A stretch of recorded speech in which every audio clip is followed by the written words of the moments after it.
And so Nabi ﷺ, he's described as a person who was not loud and boisterous. Sakhabin, a person who goes around like raising their voice.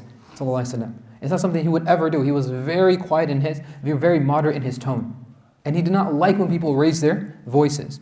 There's very few instances where he ﷺ raised his voice. And the Sahaba, when he did that, they became afraid. Once the Messenger of Allah ﷺ is warning them against certain things. So he's leaning back against the wall. He's laid back, right?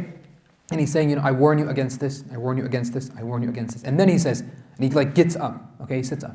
إِيَّاكُمْ وَقَوْلَ الزُّورِ إِيَّاكُمْ وَقَوْلَ الزُّورِ إِيَّاكُمْ وَقَوْلَ الزُّورِ Again and again and again. I warn you against false testimony, I warn you against false testimony. And he keeps on going and going, like raising his voice, his face is getting red. And the Sahaba are saying, we wish that he would stop. Not that they wanted the Prophet ﷺ to stop talking, but that because of what he was saying, it was scaring us so much, we're like, oh man, like okay, this is too much for us right now. That he's scaring. This is very few instances where he ﷺ would ever raise his voice.